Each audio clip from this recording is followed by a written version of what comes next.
Bismillahirrahmanirrahim. Innal hamdalillah nahmaduhu wa nasta'inuhu wa nastaghfiruh wa na'udzu billahi min shururi anfusina wa min sayyiati a'malina. May yahdihillahu fala mudhillalah wa may yudlilhu fala hadiyalah.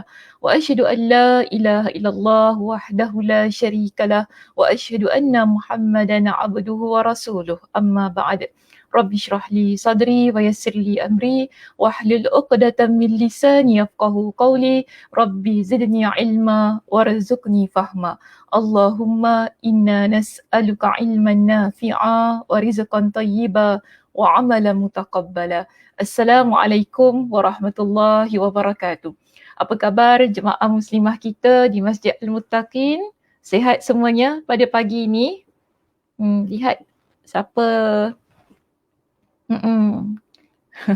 Selamat pagi dia. Oh ya. Ya, selamat pagi dia. Okey. Jadi di sini kita ada siapa dengan kita, Ustaz Muslim? Boleh paparkan sedikit siapa-siapa muslimah dengan kita ni?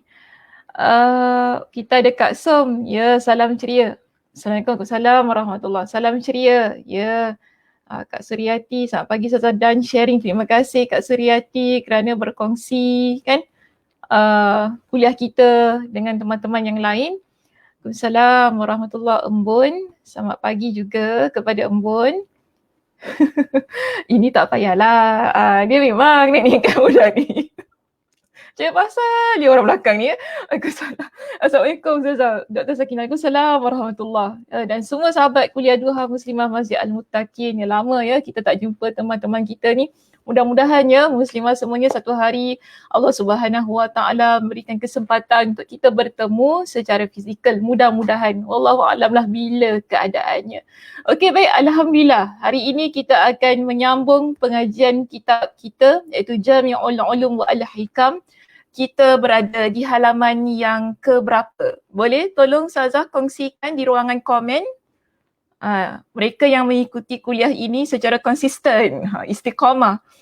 Sila ya, letakkan di ruangan komen. Kita ni akan masuk pada perbincangan di halaman yang keberapa. Boleh Ustazah lihat jawapan daripada teman-teman kita jika ada di situ.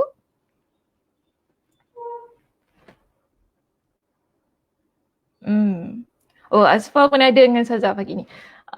Muka surat 349, hadis 37. Ya, okey. Kak Som juga berikan jawapan yang sama. Muka surat 349, Ustazah. Ya, okey. Ada tak sesiapa? Azfar nak bagi jawapan, Azfar? Oh, Kak Farida pun berikan jawapannya.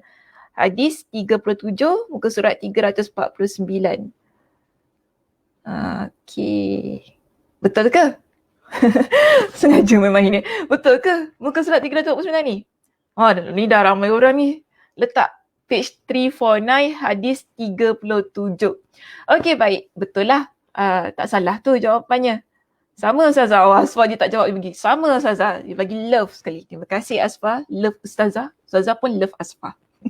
Okey, baik, seterusnya muslimah, kita masuk ya kepada perbincangan hadis kita yang ke-37. Perbincangan hadis kita yang baru bermula di muka surat 347. 349 lah. Kenapa semua cakap? Siapa cakap? Tak ada, saya. Minta maaf. 349, Ustazah yang salah. Okey, hadis 37. Hadis 37, muka surat 349, bertajuk kemurahan Allah Subhanahu Wa Taala. Ya, perbincangan hadis kita pada pagi ini dan juga pagi-pagi yang seterusnya lah kerana hadisnya juga agak panjang. Tak mungkinlah dapat kita selesaikan perbincangannya pada pagi ini. Jadi hadisnya bertajuk kemurahan Allah. Apakah hadis yang dimaksudkan untuk hadis kita yang ke-37? Baik, kita lihat di sini. Sama ya hadisnya sebagaimana dalam kitab kita. Hadis ini daripada Ibn Abbas radhiyallahu anhuma. An Rasulillah sallallahu alaihi wasallam fima yarwi an rabbih tabaraka wa ta'ala. Jadi di sini Ustaz Muslim boleh tolong hilangkan banner di bawah itu?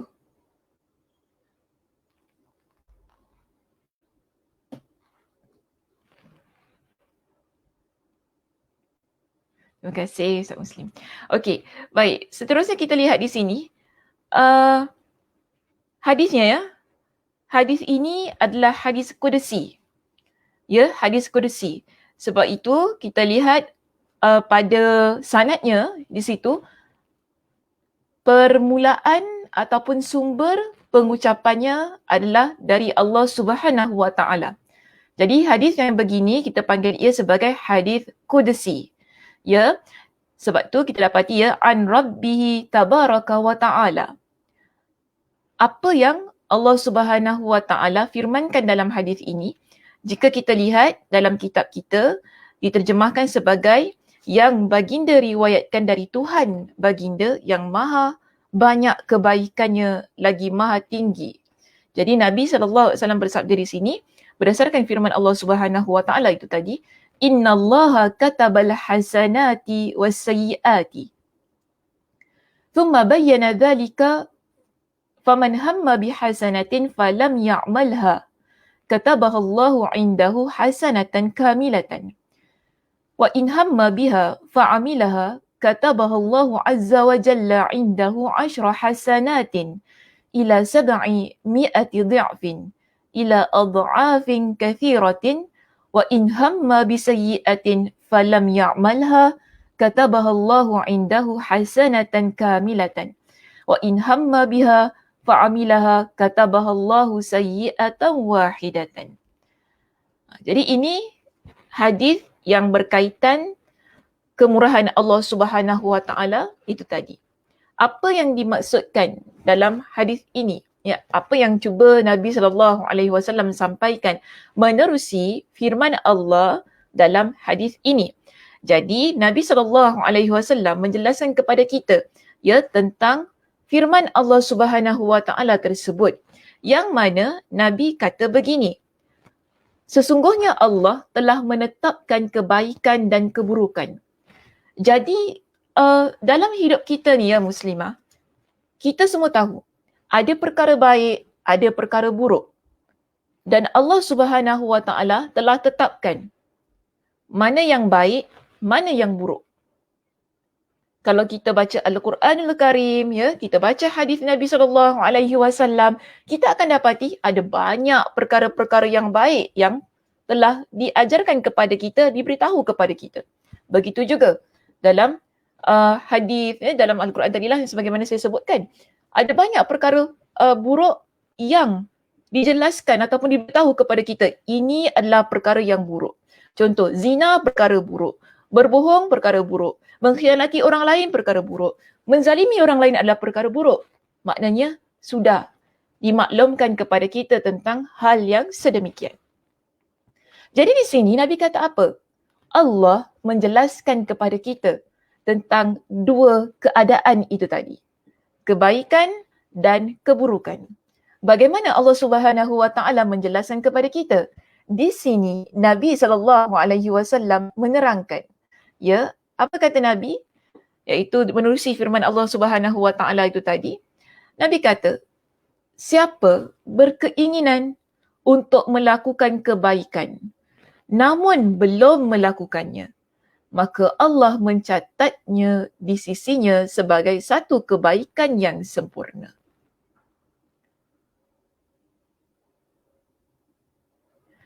Sesungguhnya, siapa berkeinginan untuk melakukan kebaikan namun belum melakukannya, maka Allah mencatatnya di sisinya sebagai satu kebaikan yang sempurna. Jadi Nabi sebutkan di sini, bila kita ada niat, ni maksudnya bila kita ada niat, berkeinginan, maknanya belum buat lagi tapi dah letakkan dalam hati kita. Ada niat nak buat kebaikan, tapi kita belum lagi melakukan kebaikan tersebut.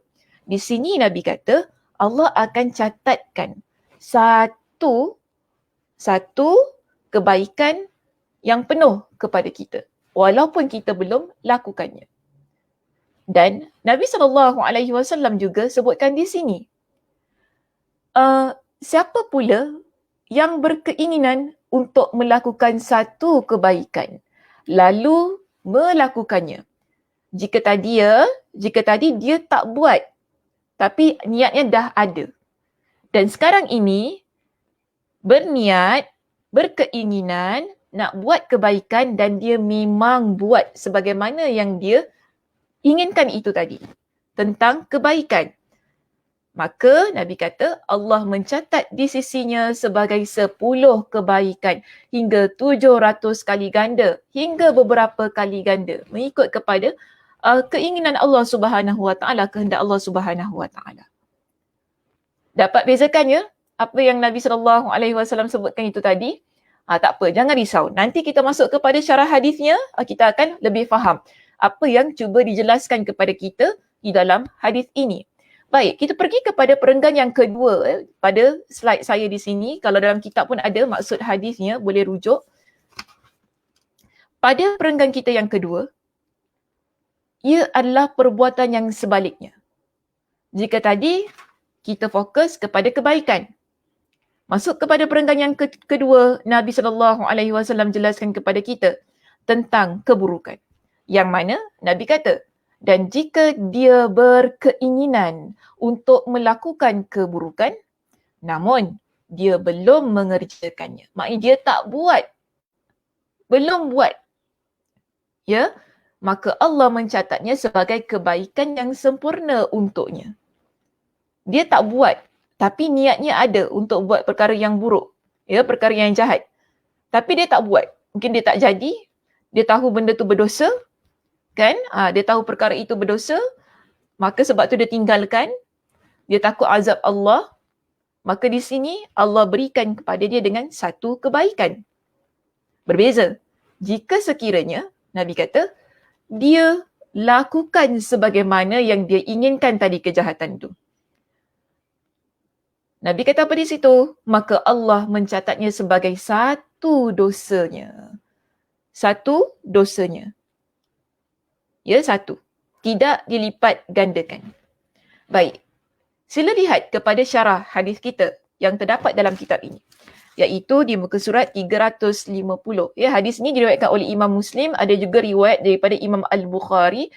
Yang mana terdapat sedikit perbezaan lafaznya. Namun masih lagi mengandungi maksud yang sama sebagaimana yang cuba Nabi SAW sampaikan kepada kita. Baik. Jika kita lihat ya Muslimah, di dalam muka surat 350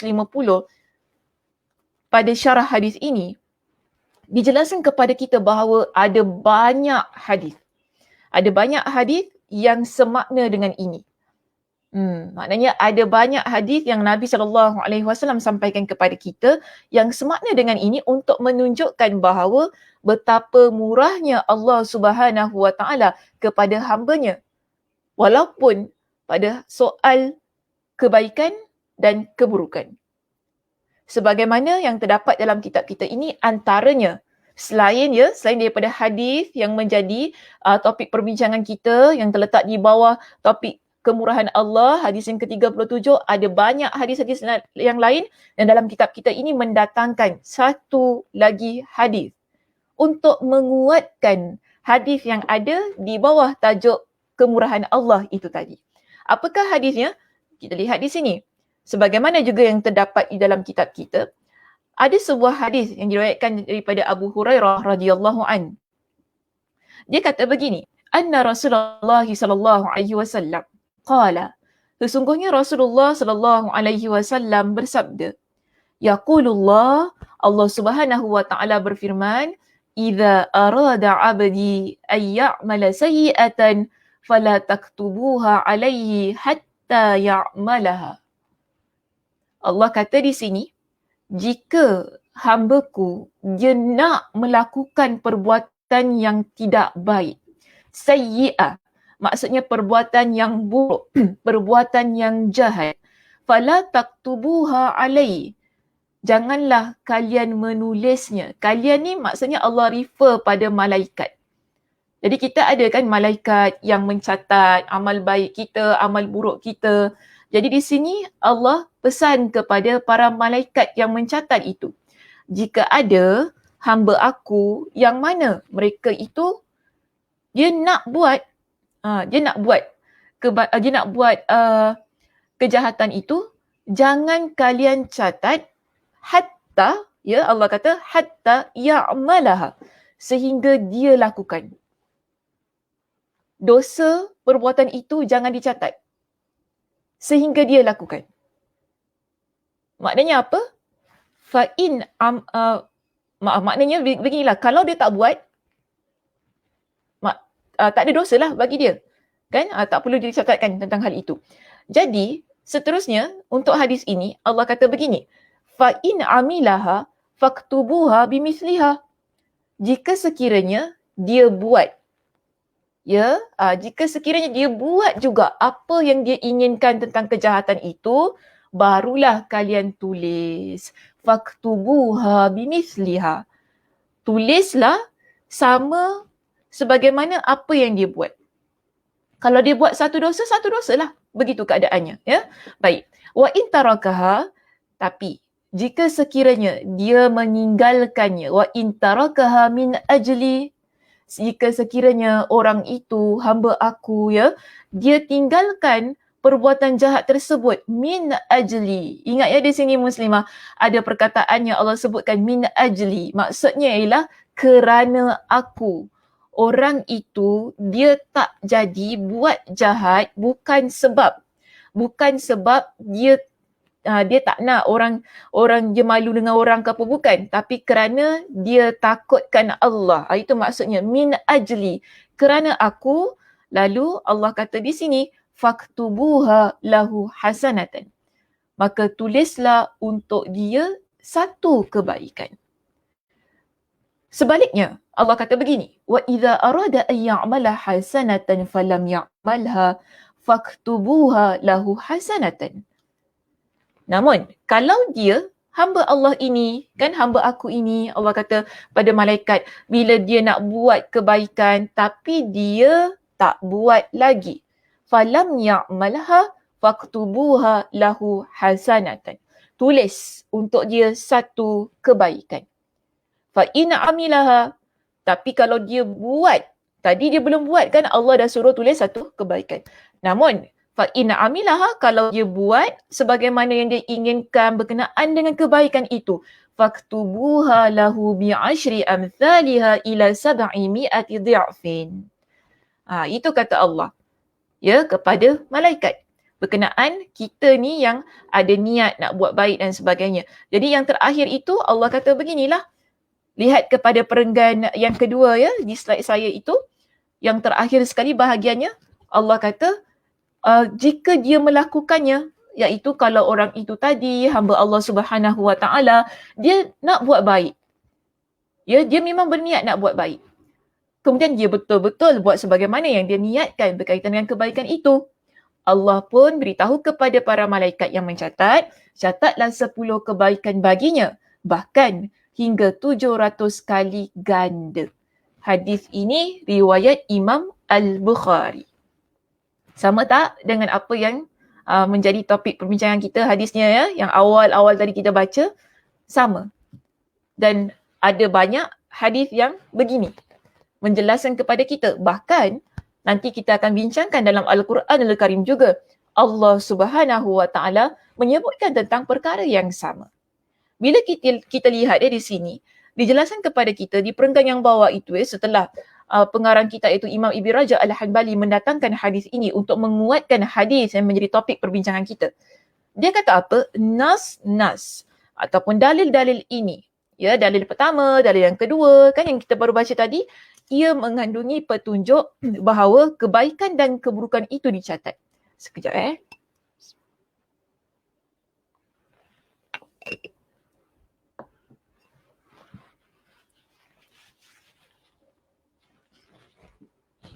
Jadi beliau jelaskan begini, nas-nas tadi kan yang baru kita baca tentang buat baik, berniat buat baik, berniat buat perkara yang jahat, lalu Allah Subhanahu Wa Taala perintahkan untuk catat kebaikan berapa jumlah dan sebagainya, Imam Ibn Rajab Al-Hanbali jelaskan kepada kita. Nas-nas itu tadi dia mengandungi petunjuk bahawa kebaikan kita, keburukan kita ia dicatat oleh Allah Subhanahu Wa Taala. Begitu juga apa? Keinginan kita, iaitu niat-niat kita yang ada dalam hati kita ini, yang ada pada diri kita tersebut. Kan perancangan kita contohnya, apa yang kita plan untuk buat. Tak kira sama ada ia baik ataupun buruk. Jadi di situ ada catatannya di sisi Allah Subhanahu Wa Taala. Jadi untuk perbincangan hadis ini, Imam Ibn Rajab Al-Hanbali pecahkan ia kepada 4 perbincangan utama. Ya, kalau kita lihat di situ, maka ada 4 hal yang terkandung di dalam hadis-hadis itu tadi. Apakah ia? Pertama, kita lihat begini. Pertama, berkaitan ataupun tentang melakukan kebaikan. Dijelaskan kepada kita bahawa maka satu kebaikan dilipat gandakan menjadi 10 kali ganda. Hingga 700 kali ganda.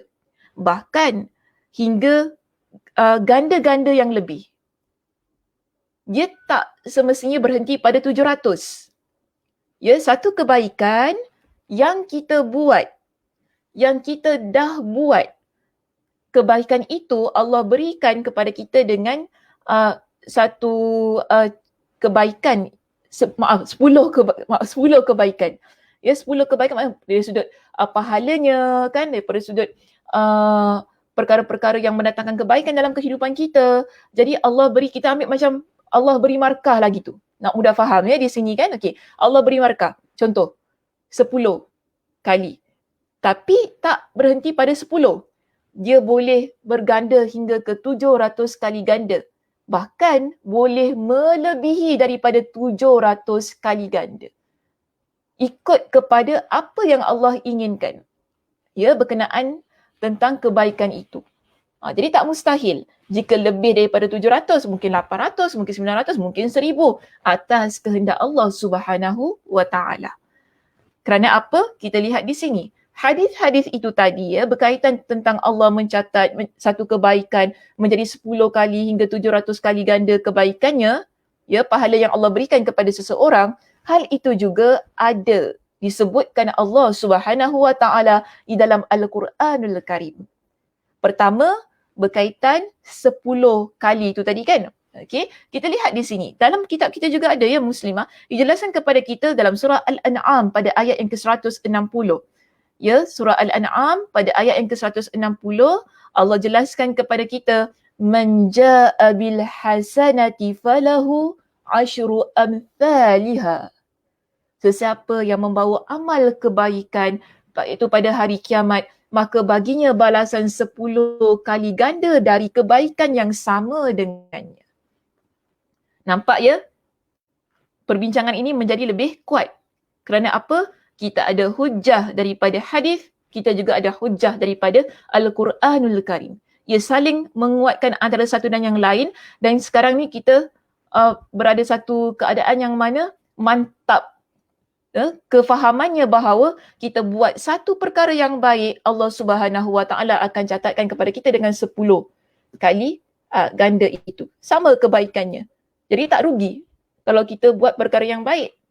Contoh, kita bagi mak kita duit ke apa kan, mudah-mudahan kita kata niatnya ikhlas kerana Allah Subhanahu Wa Taala, Allah berikan kita lebih lagi. Begitu keadaannya. Kita nampak ada orang, mungkin kita nampak ada aunty pergi pasar, kita pun nak seberang, dia bawa barang berat, kita nak bantu. Boleh, bantu saja. Kan? Aunty bawa, aunty, you want me to help or not? Tanyalah gitu kan. Tolong aunty tu kan. Aunty mau tolong tolonglah. Allah Subhanahu Wa Taala tidak memandang sebelah mata terhadap kebaikan-kebaikan yang kita lakukan.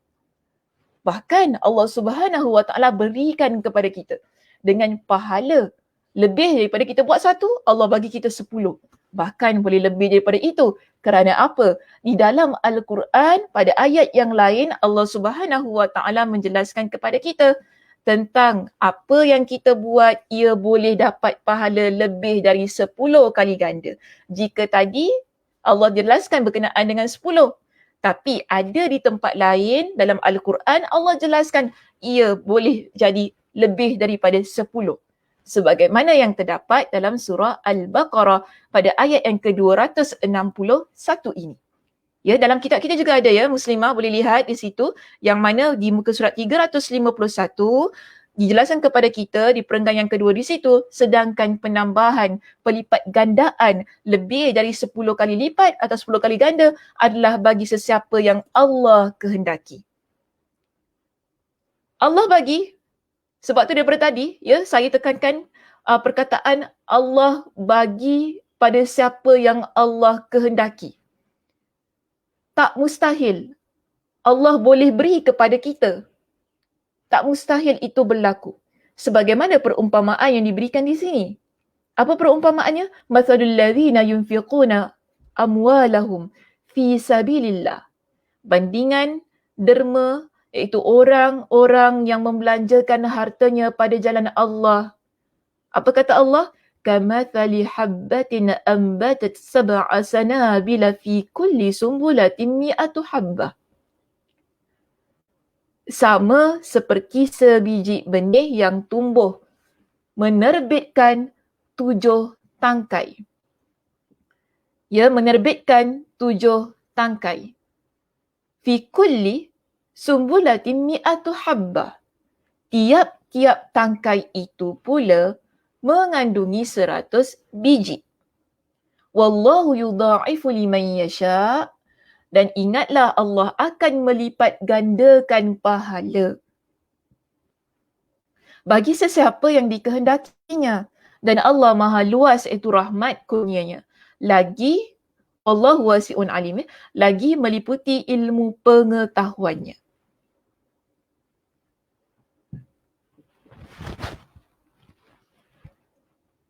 Jelas tak maksudnya di situ? Boleh faham tak? Boleh saya lihat jawapan daripada jemaah? Apa yang difahami daripada ayat Al-Quran ini?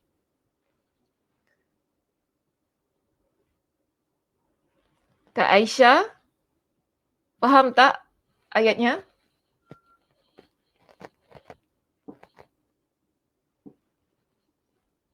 Allah nak kata apa di situ?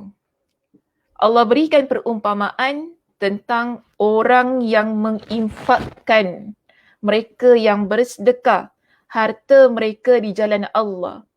Kita sedekah kadang-kadang tak banyak. Ya, tapi dia mesti ikhlas lah. Tak kira lah kita nak letak berapa pun untuk Masjid Al-Muttaqin contohnya. Kita nak infak untuk Masjid Al-Muttaqin ni.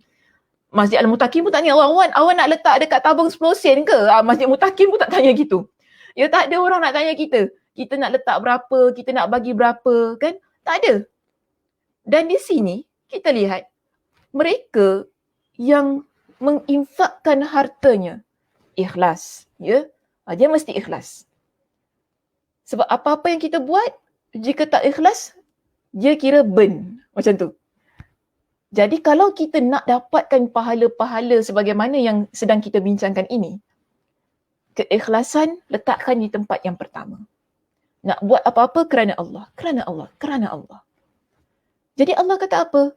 Orang yang begini, ketika mereka menginfakkan harta mereka di jalan Allah, umpamanya seperti 1 biji benih, 1, yang mana akhirnya dia tumbuh. Kita letak 1 tadi, biji benih. Tapi biji benih itu tumbuh menjadi setangkai. Pada setangkai itu, dia tumbuh 7. Dia tumbuh 7 lagi tangkai. Dan pada setiap 7 tangkai tersebut, ada 100 biji. Yang mana asalnya, kita cuma letak 1 sahaja. Nampak ya? Berganda-ganda. Kita letak 1, daripada 1 tumbuh setangkai. Pada 1 tangkai itu, ada 7 tangkai lagi. Ya, ada 7 tangkai lagi. Pada setiap 7 cabang tangkai itu, dia ada 100 biji benih yang lain. Pada setiap satunya. Jadi, penggandaan pahala, Allah umpamakan begitu kepada kita. Bila kita menginfakkan harta kita di jalan Allah. Untuk menunjukkan ataupun Allah nak beritahu kepada kita, jangan takut bersedekah. Ya, kita takkan rugi bila kita jadi hamba Allah, bila kita jadi seorang muslimah yang suka bersedekah, yang nak infakkan harta kita. Sebab ada orang dia takut muslimah. Ni kalau saya derma ni kan nanti habis duit saya, penat kerja siang malam. 24 hours engkau aku kerja. Macam tu kan. Sampai tidur pun tersengguk-sengguk depan komputer macam tu kan. Kata, lepas tu tiba-tiba senang-senang nak bagi kat masjid dia. Biarlah masjid usaha. Mungkin kita ada lah, bukan kita lah tapi mungkin ada, saya kata. Ada orang yang berpemikiran sedemikian. Dia bimbang bila dia menginfakkan hartanya di jalan Allah ataupun dia dermalah beberapa duit dia takut dia jatuh miskin ataupun dia takut dia jadi susah. Namun di sini Allah memberikan jaminan kepada kita menerusi surah Al-Baqarah ayat 261 itu tadi, bahawa orang yang bersedekah, orang yang menginfakkan hartanya di jalan Allah, dia infakkan satu sedikit. Kan umpamanya tadi satu biji benih tu kecil ya, okey? Kecil. Namun ia menghasilkan penghasilan yang begitu lumayan. Hanya dari sebiji benih. Sama juga kita. Bila kita menginfakkan harta kita di jalan Allah, walaupun sedikit. Kan? Sedekah di Masjid Al-Muttaqin contohnya. Walaupun sedikit. Kita memanglah tak nampak Ustazah. Saya derma 50 sen, dia tak jadi pun macam saya cakap. Memanglah tak nampak muslimah. Janganlah harap nak nampak benda-benda yang begini kan. Duit saya tak jadi 500 pun. Kan? Saya nak tengoklah juga kan 50 sen saya letak kat tabung Muttaqin dia jadi tak? Dia naik tak jadi berganda? 50 ke? Kan? Kurang-kurang $5 ke? 500 ke? 5,000 ke? Kita tak nampak benda-benda yang begini muslimah. Ya, kita tak nampak. Kita tak akan nampak daripada sudut yang inilah secara materialnya itu. Tetapi Allah berikan kebaikan-kebaikan kepada kita di atas kehendak Allah, di atas pengetahuan Allah Subhanahu Wa Taala. Okey, so ini adalah satu saya lihat sebagai satu motivasi lah ya untuk kita sebagai hamba Allah melakukan kebaikan-kebaikan kerana ada banyak kebaikan-kebaikan yang Allah akan lipat gandakan untuk diri kita walaupun kita buat satu. Ya, walaupun kita buat satu. Baik, seterusnya kita pergi kepada perbincangan kita yang kedua. Tadi kan dia berikan kepada kita dengan 4 bahagian. 1, kita masuk tadi perbincangan ialah melakukan kebaikan. Sekarang kita masuk kepada perbincangan yang kedua. Perbincangan yang kedua menyentuh berkenaan dengan melakukan keburukan. Sebagaimana di dalam kitab kita ini dijelaskan kepada kita, keburukan dicatat sebagaimana adanya tanpa dilipat gandakan. Kita buat satu dosa, Allah letak satu dosa, begitu. Beza bukan? Dengan tadi kita buat satu kebaikan tersebut Allah lipat gandakan ia jadi 10, 700 bahkan boleh jadi lebih daripada itu. Namun jika berkaitan dengan keburukan, satu benda buruk kita buat, satulah yang Allah catat. Di sinilah letaknya kemurahan Allah Subhanahu Wa Taala. Kalau kita ikut logik kan, Ustazah patut benda jahat tu mesti lebih ganda-ganda daripada benda baik tu kan. Sebab jahat tu jahat macam tu kan. Semikian kan. Tapi Allah Subhanahu Wa Taala lihat begini. Masya Allah, tabarakallah. Subhanallah. Ini sifat Allah yang maha pengasih, maha penyayang kepada para hamba-Nya. Allah Subhanahu Wa Taala. Masya Allah, tabarakallah, lihat ya. Sifat Allah Subhanahu Wa Taala yang maha tinggi, yang maha mulia. Allah itu Tuhan muslimah. Tuhan kita. Tapi Tuhan kita yang ada segala-galanya, yang maha segala-galanya, yang boleh buat apa saja pada diri kita. Bila kita buat jahat, kita langgar perintah Dia. Bagaimana keadaannya? Walaupun kita kata Allah murka tu. Kita buat jahat, Allah murka. Betul, Allah murka. Tetapi masih lagi Allah Subhanahu Wa Taala ada rasa rahmatnya kepada hamba. Sebab itu Allah kata pada malaikat tadi kan, tulis satu je. Dia buat jahat satu, letak satu je. Allah tak kata letak 100, letak 1000 sebab dia melanggar perintah aku. Tak. Allah tak sebutkan begitu. Sebab itu, ya, bila kita rujuk pada surah Al-An'am ayat 160, yang tadi saya baca surah Al-An'am ayat 160, ya, adalah depannya. Kemudian setelah itu berikutnya ada sambungan daripada ayat itu yang kita bincangkan pada bahagian ini. Apakah ia? Kedua, iaitu berkaitan dengan mengerjakan keburukan tadi. Catat tanpa dilipat gandakan. Ya, dalam hadis juga, tadi kan kita baca 2 hadis yang telah saya tampilkan.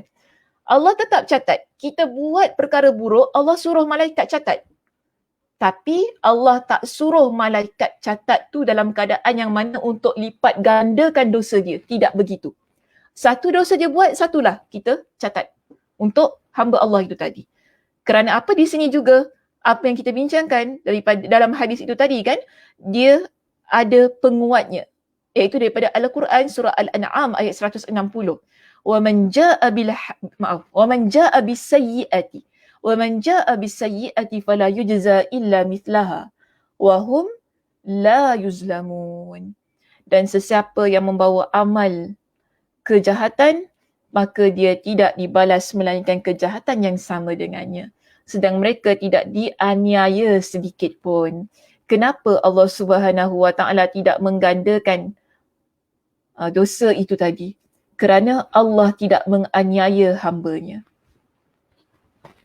Ya, Allah Subhanahu Wa Taala tidak menganiaya hamba-Nya. Tapi janganlah pula kan lepas ni, kalau gitu tak apalah, buatlah dosa, ya. Allah tak lipat gandakan dosa kita, Allah tu Maha Pemurah. Kadang-kadang ada orang juga sukalah salah faham. Dan salah faham tu take things for granted. Orang cakap kan, Allah dah Maha Pemurah, sesuka hati buat ikut kepala dia. Tak bolehlah begitu. Bila kita dah dengar begini, kita dah baca ayat Al-Quran yang begini tentang Allah Subhanahu Wa Taala tidak menganiaya hamba yang walaupun dia buat perkara-perkara yang jahat, Allah Subhanahu Wa Taala tetap letakkan satu saja dosa untuk dia kerana dia buat satu dosa. Allah tak lipat gandakan. Kita janganlah pula dengan sebab-sebab yang begini, kita buat dosa, duk kira kan. Tadi buat satu, baru satu. Baru satu dosa. Tadi lepas tu petang buat satu lagi lah, baru 2 satu hari kan. Macam gitu. Janganlah. Seharusnya ia menjadi perkara yang menyebabkan kita semakin rasa diri kita adalah hamba. Ya, rasa diri kita, Masya Allah, tak sanggup kita ni. Kerana betapa pemurahnya Allah Subhanahu Wa Taala, dan seharusnya kita lebih memilih untuk melakukan kebaikan-kebaikan dan meninggalkan keburukan-keburukan, walaupun Allah kata dicatat untuknya satu dan tidak dilipat gandakan untuk dia. Ya, sebab itu di sini juga sebagaimana yang terdapat dalam hadis kita tadi kan, sabda Nabi sallallahu alaihi wasallam, kutibat lahu sayyi'atan wahidah. Dicatatkan untuknya satu keburukan. Yang mana daripada ayat Al-Quran ini, daripada hadis Nabi sallallahu alaihi wasallam itu tadi, ya, kita dapati bahawa ia mengandungi isyarat ataupun petunjuk. Apa dia? Bahawa keburukan itu tidak dilipat gandakan. Keburukan yang kita buat, Allah Subhanahu Wa Taala tidak lipat gandakan ia. Namun, dia masih lagi ada namun. Kalau dalam bahasa Melayu kita kalau bahasa Melayu macam cumanya, gitu ya. Cuma, walaupun Allah Subhanahu Wa Taala tidak lipat gandakan, tetapi di sana ada keadaan-keadaan yang menyebabkan dosa yang kita lakukan ia menjadi besar daripada sudut azabnya.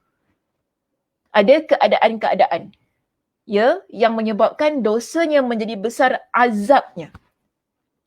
Sebagaimana yang dijelaskan dalam kitab kita ini. Apakah ia? Lihat di bawah itu. Sebab-sebab yang membuat keburukan menjadi besar. Apakah sebabnya? Ada beberapa faktor, ya, yang bila kita melakukan keburukan, kita buat kejahatan, azab yang Allah Subhanahu Wa Taala berikan ia menjadi besar. Suara saya nak hilang. Hari ni hari apa? Hari Sabtu, betul lah. Hujung-hujungnya mengajar kan. Hari Sabtu. Jadi kita lihat di sini ada beberapa faktornya. Ya, keburukan boleh menjadi besar. Bilakah ia? Kita lihat. Iaitu waktu, ada waktu-waktu yang bila kita buat satu dosa kan, memanglah Allah tetap catat satu. Tapi azabnya, dosanya dia jadi berganda. Maksud berganda tu azabnya jadi besar. Kemudian ada berkaitan dengan tempat, ada juga berkaitan tentang status seseorang. Contohnya orang yang berilmu, dia tahu tapi dia buat dosa. Dia tahu tetapi dia buat dosa. Jadi hal yang begini perlu juga diberikan perhatian. Daripada sudut azabnya, dia berbeza sedikit. Maksudnya Allah gandakan daripada sudut azabnya. Bagaimana? Kita lihat pada perbincangannya di sini. Yang mana dikatakan, keburukan boleh menjadi semakin besar kerana mulianya waktu atau tempat di mana ia dilakukan.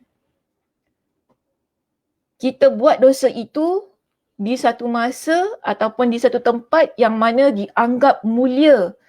Allah angkat tempat itu, Allah letakkan waktu itu sebagai waktu yang mulia, waktu yang utama, waktu yang suci, tempat yang suci.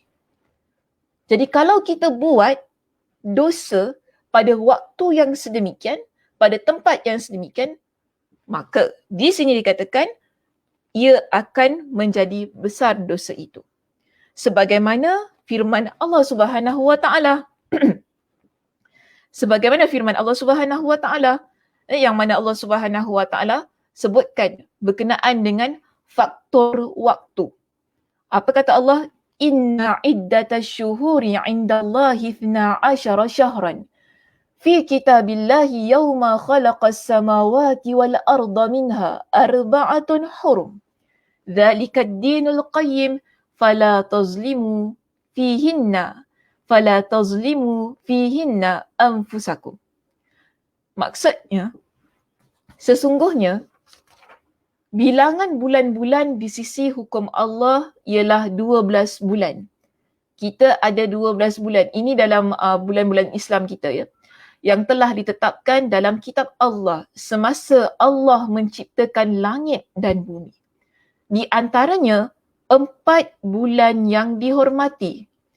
Ketetapan yang demikian itu ialah agama yang betul lurus, iaitu agama yang betul lurus, maka janganlah kamu menganiaya diri kamu dalam bulan-bulan yang dihormati itu dengan melanggar larangannya. Ya, ada 4 bulan dalam agama kita. Kita ada 12 bulan tetapi ada 4 bulan di antaranya yang Allah Subhanahu wa taala ingatkan kepada kita jangan buat dosa pada bulan itu. Bukan kita kata bulan-bulan lain, oh Ustazah kalau gitu selain daripada 4 bulan tu boleh ya Ustazah hura-hura hari raya kita buat dosa gitu. Tak, bukan begitu maksudnya. Kerana di sini 4 bulan tersebut adalah bulan yang Allah utamakan, Allah muliakan. Jadi kita perlu jaga diri kita sebab Allah kata apa di situ? Fala tazlimu. Jangan kalian menganiaya diri kalian sendiri. Maksudnya jangan kalian melakukan dosa pada bulan tersebut. Bulan-bulan lain memang tak boleh buat dosa. Tapi 4 bulan ini lagi-lagi jangan buat dosa. Itu maksudnya. Apakah 4 bulan tersebut? Siapa tahu? Boleh saya lihat jawapannya. 4 bulan yang disebut sebagai bulan-bulan Syahrul Haram lah. Iaitu bulan-bulan yang haram ataupun bulan-bulan yang suci. Boleh letakkan di ruangan komen, saya nak lihat jawapan daripada jemaah. Mungkin ada jawapan yang diberikan. Apakah 4 bulan yang Allah maksudkan dalam ayat ini? Yang mana Allah kata kepada kita, jangan buat dosa pada 4 bulan tersebut. Sila, saya tunggu jawapan daripada muslimah semuanya. Nak Google Google lah, tak apa, Google lah. Silalah Google. Tapi saya nak lihat juga jawapannya betul ke tidak. Muharram, Rejab, Sya'ban dan Sabab. Okey. Sya'ban sebenarnya saya rasa dia nak cakap Sya'ban lah ya. Ni Puan Jamalia kita nak sebut Sya'ban ya. Sekali lagi Ustaz Muslim boleh bantu saya untuk paparkan jawapannya? Kak Jamalia kata di situ, Muharram, Rajab, Syakban dan Ramadan. Okey. Ada jawapan lain yang saya ingin lihat, ada tak? Kak Zah, ya Nurza. Kak Nurza sebutkan apa di situ? Rajab, Muharram, Zulkaidah, Zulhijjah. Okey, silap spelling. Okey, baik. Ni Puan Farida kita jawapannya. Rajab, Syakban, Ramadan, Muharram. Okey. Lagi ada Kak Som? Rajab, Zulkaidah, Zulhijjah, Muharram. Muharram, Kak Aisyah Muharram, Zulhijjah, Rajab, Zulkaidah. Oh, terbalik sebenarnya. Saya pun jadi pening dah sekarang ni. Ni nombor 1 ni, semua terbalik. Okey, baik. Mana yang betul Ustaz Muslim?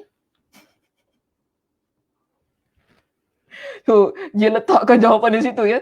Oh, saya rasa ni Ustaz Muslim pilih jawapan yang betul ya. Alhamdulillah saya ada pembantu di belakang tabir ya. Dia berikan jawapan yang betul di belakang tu. Zulkaidah, Zulhijjah, Muharram, Rajab. Okey. Itu jawapan yang betul ke Ustaz Muslim? Betul ya? Saya suruh Ustaz Muslim pilih ni jawapan yang betul. Sebelum saya berikan jawapan yang betul, kita minta dia pilih. So dia pilih Zulkaidah, Zulhijjah, Muharram, Rajab. Jadi Ramadan dengan Syakban tu tak ada ya? Betul? Ramadan dengan Syakban tu tak ada?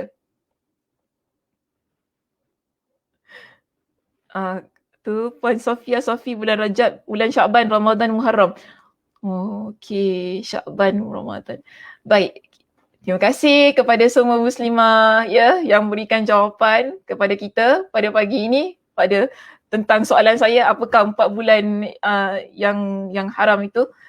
Kita lihat begini. Dalam sebuah hadis Nabi SAW menjelaskan kepada kita tentang 4 bulan haram. So daripada hadis ini kita akan tahu jawapan siapakah yang tepat ya ketika memberikan jawapan itu tadi.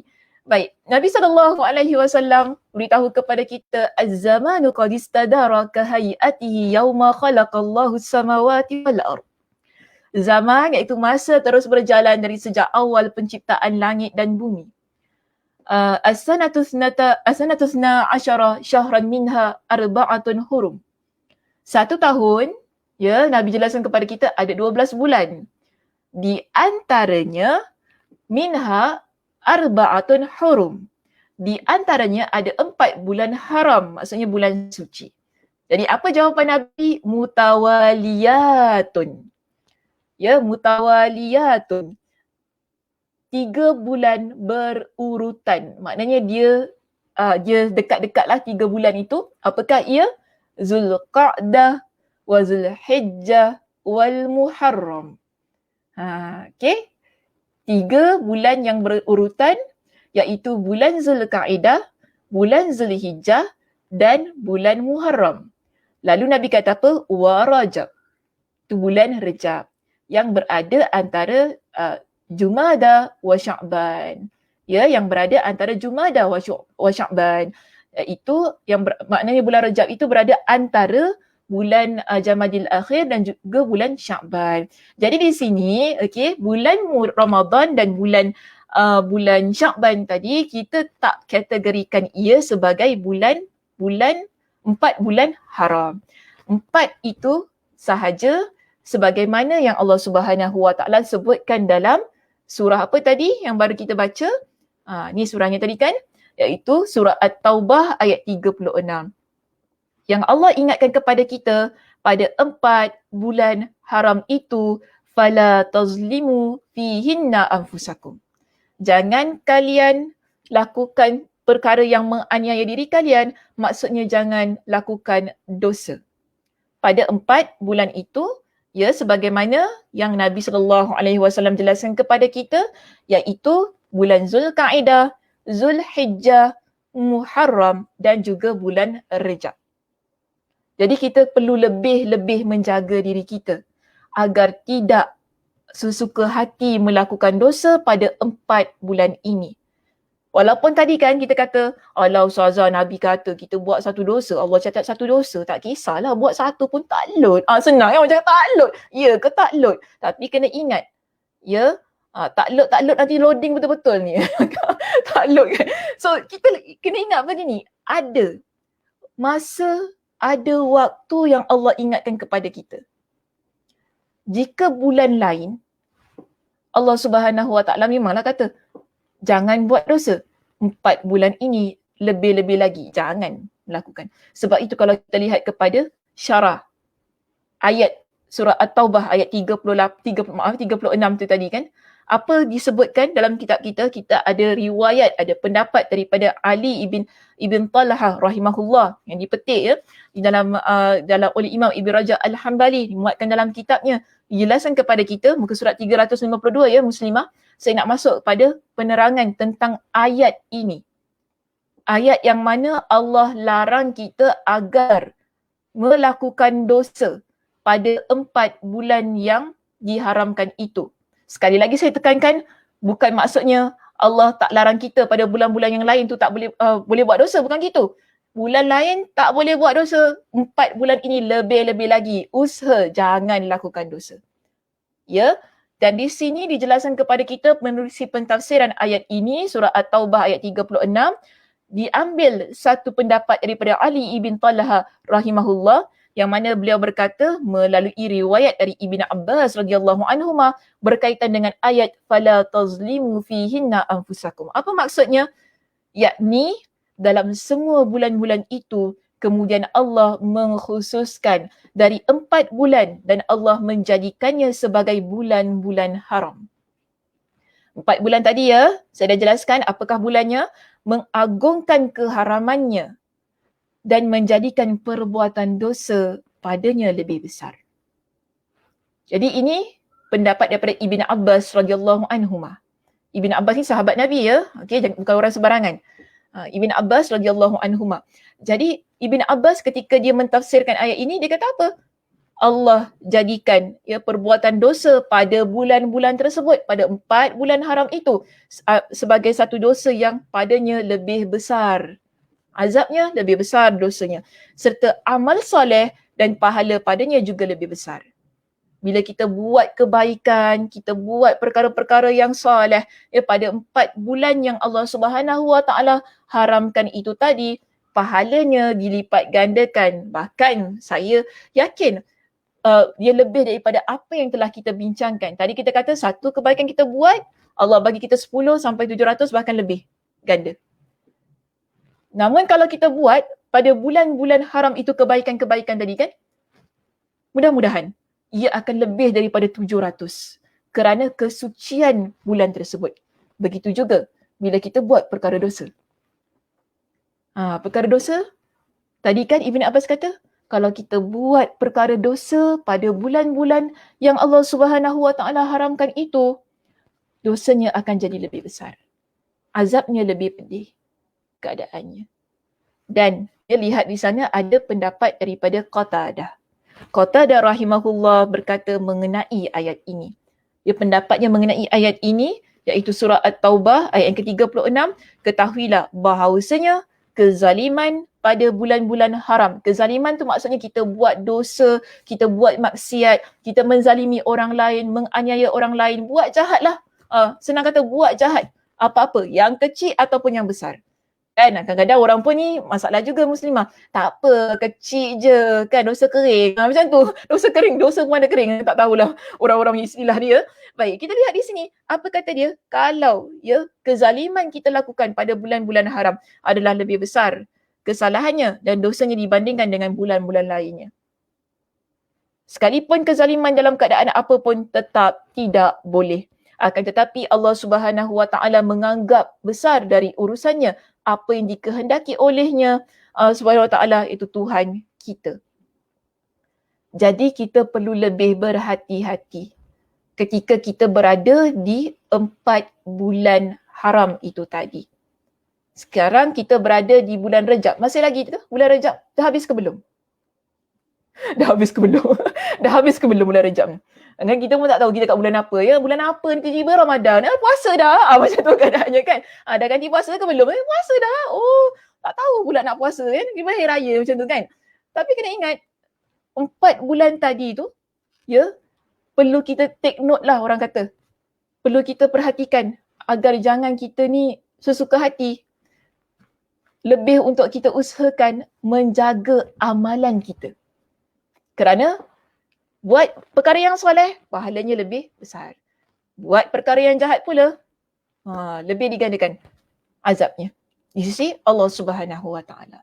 Dan ia berkaitan dengan hal ini, ia bukan tentang faktor waktu sahaja. Okay, ada juga ia berkaitan dengan faktor tempat. Tempat yang kita duduk, tempat yang kita menginap dan sebagainya. Jadi di sini ada ayat Al-Quran sebagaimana juga terdapat dalam kitab kita, iaitu surah Al-Hajj ayat yang ke-25. Allah kata apa? Wa may yurid fihi bi ilhadin bi zulmin nuziqhu min azabin alim. Dan sesiapa yang berazam melakukan di situ ni maksudnya Masjidil Haram dekat Mekah, ya. Ni Makkah ni tanah haram. Jadi tempat tanah haram ni muslimah tak boleh dibuat main. Tak boleh dibuat dosa di situ. Ya, kerana azabnya lebih dahsyat. Sebab Allah pun dah ingatkan kepada kita. Dan sesiapa yang berazam melakukan di situ, itu di tanah haram ni, ya, tempat Masjidil Haram, kota Makkah, sebarang perbuatan yang dilarang dengan cara yang zalim, kami akan merasakannya azab yang tidak terperi sakitnya. Itu azab yang pedih kepada orang tersebut. Maka sebab itu dijelaskan kepada kita, sekelompok orang dari kalangan sahabat, ada di kalangan sahabat menghindari tinggal di daerah Al-Haram. Daerah Al-Haram ini kan Makkah, Madinah lah. Ya, dia kata di daerah Al-Haram kerana takut kalau mereka berbuat dosa di dalamnya.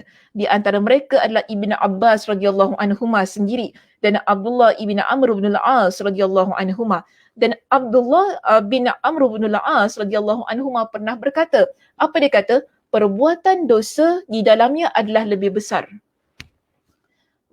Dia berpendapat beginilah berdasarkan firman Allah Subhanahu Wa Taala itu tadi. Dia juga ada hadis-hadis yang menunjukkan yang Nabi beritahu kepada kita tentang jangan buat dosa di Madinah, di Makkah, ada hadis-hadis yang khusus membincangkan tentang hal itu. Cuma saya tak berkesempatan lah untuk muatkan pada perbincangan kita pada pagi ini.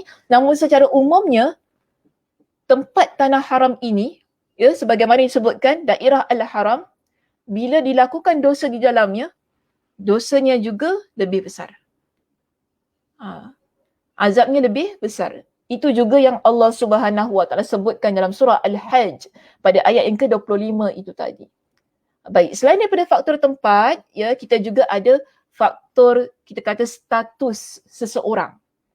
Macam tadi kan saya kata orang yang berilmu, orang yang mengetahui. Sebab apa? Cuba lihat pada muka surat kita yang ke-353. Kita jadikan ini sebagai perbincangan kita yang terakhir, ya, muslimah, untuk pagi ini, iaitu faktor status seseorang. Dijelaskan kepada kita, perbuatan keburukan juga boleh dilipat gandakan kerana tingginya kedudukan orang yang melakukannya. Kuat ilmunya tentang Allah dan kedekatannya dengan Allah. Hal itu kerana orang yang membangkang kepada penguasa di tempatnya tentu lebih besar pelanggarannya dibanding kalau dia membangkang di tempat yang jauh. Ini perumpamaan yang beliau berikan. Inilah sebabnya Allah memberikan ancaman secara khusus kepada hamba-hambanya dari perbuatan maksiat dengan melipat gandakan balasan, ya, melipat gandakan balasan atasnya sekalipun dia telah melindungi mereka darinya, untuk menjelaskan kepada mereka akan kurnianya terhadap mereka dengan dilindungi mereka dari hal itu, sebagaimana Allah jelaskan dalam ayat 74 hingga 75 dalam surah Al-Isra. Allah Subhanahu Wa Taala lindung orang-orang yang begini, yang ada status berkenaan sebab dia adalah orang yang berilmu, orang yang dekat dengan Allah Subhanahu Wa Taala, ya, yang tahu tentang hukum hakam agama. Orang-orang yang begini, statusnya di sisi masyarakat, Masya Allah, Tabarakallah, dikenali sebagai orang yang dihormati dan sebagainya, Allah sebenarnya berikan juga perlindungan kepada mereka. Tapi, bila mereka dengan sesuka hati melakukan dosa dan maksiat, Allah peringatkan bahawa mereka takkan terlepas daripada azab Allah. Bahkan azab Allah itu lebih pedih kalau dibandingkan dengan orang biasa. Dan di sini dalam surah Al-Isra ayat 74 hingga 75, Allah ingatkan kepada kita tentang orang-orang yang begini. Walaula an thabbatnaka laqad kitta taraktarkan ilaihim syai'an qalila. Dan sekiranya kami jika kami tidak memperteguhkan hatimu, nescaya engkau hampir saja condong sedikit kepada mereka. Jika demikian, tentu akan kami rasakan kepadamu siksaan berlipat ganda di dunia ini dan begitu pula siksaan berlipat ganda setelah mati. Orang yang begini, bila mereka condong untuk melakukan perkara yang tak baik lah ya, sedangkan Allah berikan kepada mereka dengan satu kedudukan, satu status yang dimuliakan, yang mana orang tak akan rasa dia ni akan buat perkara yang jahat. Tapi bila dia buat, dia condong ke arah itu, Allah kata, tentu kami rasakan kepadamu siksaan berlipat ganda di dunia. Di dunia lagi Allah dah berikan. Allah dah berikan balasan. Dan juga Allah kata, bila kamu meninggal dunia, bila kamu mati, siksa itu juga akan dilipat gandakan. Dan Allah Subhanahu Wa Taala berikan peringatan kepada para isteri Nabi sallallahu alaihi wasallam. Isteri Nabi ni di kalangan yang wanita-wanita yang mulia. Di kalangan wanita-wanita yang mulia ini, yang Allah letakkan mereka berada di sisi para nabi. Namun, jika mereka melakukan perkara-perbuatan yang keji, Allah ingatkan kepada mereka, wahai isteri-isteri Nabi, ya nisa an-nabi, man ya'ti minkunna bifahishatin mubayyinatin, sesiapa di antara kamu yang melakukan sesuatu perbuatan keji yang nyata, yudha'af lahal 'adzabu dhi'fain, nescaya akan digandakan azab seksa baginya 2 kali ganda.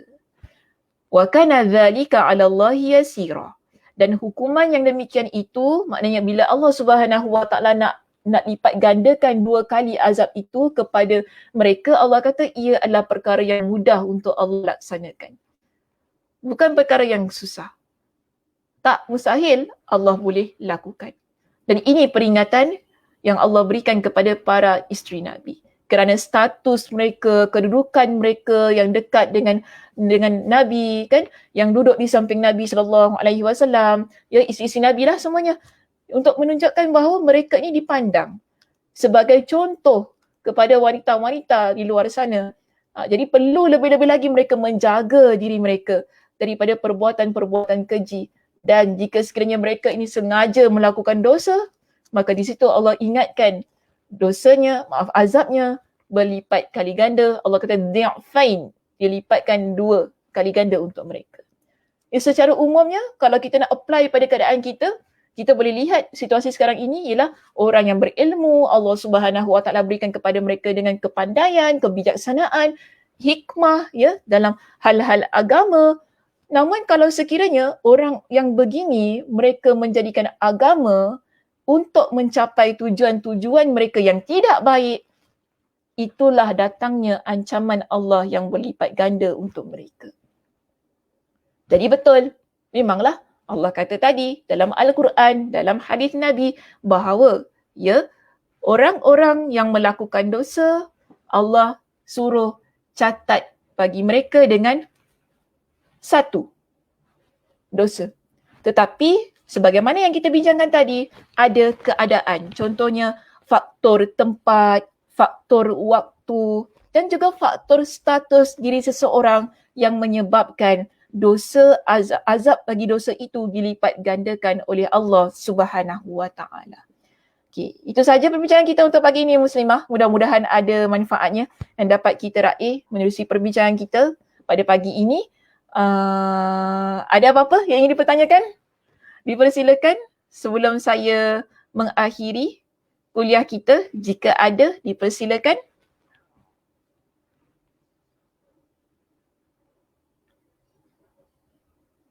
Terima kasih Ustazah, sama-sama.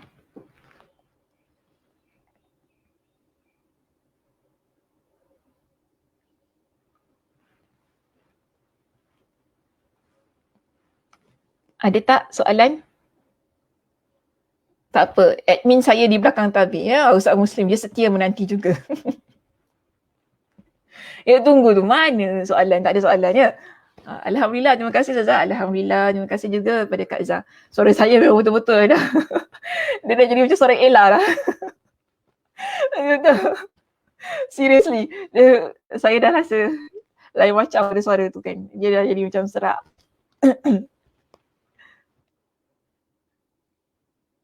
Saya rasa ya kita tidak ada soalan untuk dipertanyakan. Oh, Liza ada dengan kita pagi ini. Tadi tak perasan ya Liza. Daripada tadi ya bersama dengan kita. Terima kasih Liza mengikuti pengajian kita di Masjid Al-Muttaqin. Okay, Alhamdulillah. Syukran Ustazah. Ya, sama-sama semuanya. Alhamdulillah. Okey Muslimah, jika tidak ada apa-apa soalan, apa hukumnya bagi orang yang menjatuhkan hukuman tanpa disiasat dulu?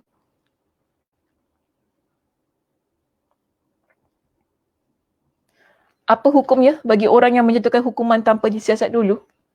Macam mana? Hukum pada siapa? Pada orang itu ke pada orang yang meletakkan hukum? Saya tak berapa jelas. Apa hukumnya bagi orang yang menjatuhkan hukuman tanpa disiasat dulu? Saya rasa orang yang meletakkan hukuman itulah mungkin ya.